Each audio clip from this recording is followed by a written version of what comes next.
You come a long way, baby, is what they told us. You all, I don't know if you remember this, but there used to be a commercial where there was a woman with a cigarette and she would put it up to her lips and smoke it and look like she was having an orgasm, basically. And then she would flick it and the camera would zoom into her and say, "You've come a long way, baby." In other words, what they were saying was, now you can be like a man. You can smoke cigarettes. You come a long way, because it used to be a time that smoking cigarettes was not ladylike. And then after that, they came up with this commercial, "I can bring home the bacon, usually fried up in a pan.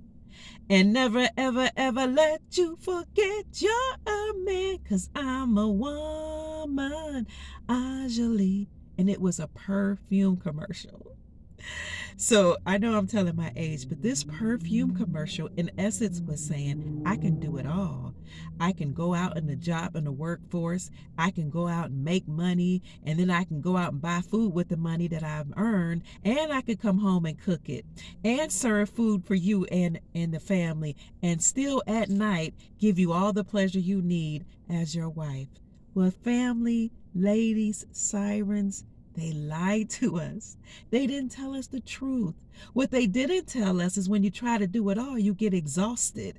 When you try to do it all, you become stressed. When you try to do it all, you become obese and you gain weight because your hormones don't operate the same when you're under a lot of stress. So now you can bring home the bacon and you can fry it up in the pan, and you can let the man never forget who he is. You can make him happily satisfied, they told you.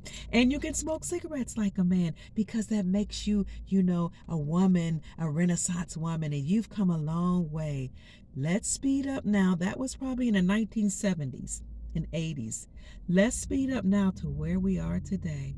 They're still telling us we can do it all. And we're amassing these college degrees. We're going out and getting it. We're focusing on careers. We're doing all the things we want to do.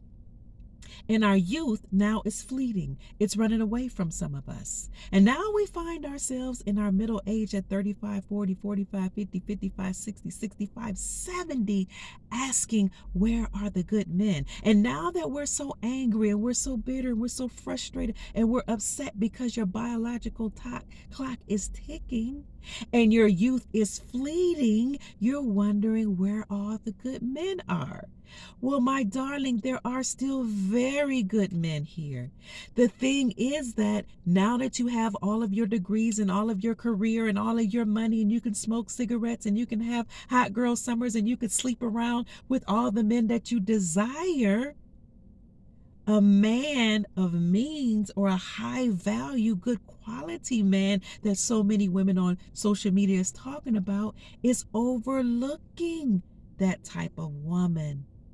Because now you're frustrated, you're angry, some of us, we're rude, we're nasty, we're aggressive, we're masculine. We are more manly and masculine than we are feminine. And a man, my darlings, will skip over that type of woman for the sweet, kind, beautiful, still shapely woman who is in her youth.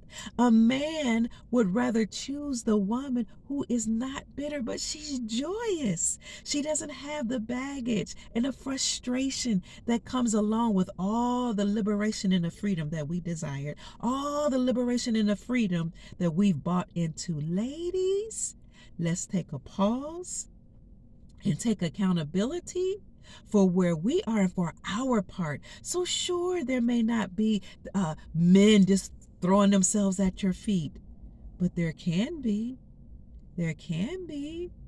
if we change our attitude and our behavior.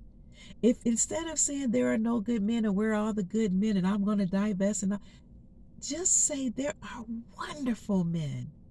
Say it to yourself. Men are in abundance. Men are wonderful. I don't know about you, but I think men are delicious and yummy and strong and handsome. And the pheromones, oh my God, when they step into the room, that masculinity turns me on. Oh, I can smell it from a distance, and it makes me wet. I'm just telling you. Men turn me on, and I love them because I love them. They love me. But some of that love has to start from within. You have to love yourself as a lady. You have to take accountability for where you are, for where I am, for where we are. Because men aren't impressed with college degrees and careers and boss bees. The boss bee that was in the boardroom, you need to leave her there. Men aren't impressed with your excellent credit and all the men that you slept with and your body count. Men are not impressed. And neither do they feel like they can bring something new to you or to the table. You see, men are still human. And we have these expectations that they're supposed to be perfect. They're supposed to come and take us on this white horse. But the woman that wants to be on the white horse has to be a certain type of woman. So let's take a step back and stop being so concerned about the material things if you want a relationship, and start asking men what it is they desire. Have you ever asked a man what it is you like? Have you ever asked a man what it would take to make him happy? I know we're entitled and we've been told that the world revolves around us, and we're women, so men do all kind of things for us. You see, the thing about a man is he will do anything for a woman who has his eye or who he wants to come after, or even for a woman who's interested in him. So let's lead with a smile, with joy, with a pleasant disposition, with grace, with elegance, with gentleness, with kindness. Let's lead that way. Let's be sweet, because that's what men really like. So forget the boss bee, forget the woman who's come a long way, because in all honesty, we've not come a long way. Sure, we have degrees, sure, we have good jobs, but where are we? Where are we in certain communities? What about the community that they classify as black? Where are we, 77% of us leading households without the man? Sure, some of the men should have stayed around, but let's see what we can do to bring them back home. Did we run them away, or did they just leave? Because most divorces are initiated by women, and we know that some men have just royally messed up. But some of us have too. Some of us forgot to bring femininity to the relationship. Some of us forgot. And you know what? While we were so busy, the other women were going around college campuses studying to not just get a degree, but for actually to be married.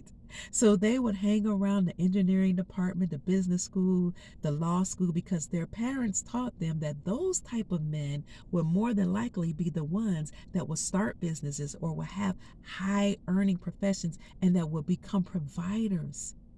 While some of us were too busy getting degrees on our own, and that's okay. What I'm saying is, let's not lead with our accomplishments if we desire a man. Let's not focus on what's wrong with the men, and let's focus on what's right. Because men bring something to the table that is wonderful. That masculinity, baby, it makes you excited. It makes you wet. It makes you feel vulnerable. It makes you feel juicy. It makes you feel girly. And that's a beautiful thing, because men love girly women. Men love joyful women that like to smile. Men love women who are well rested, not women who are burnt out.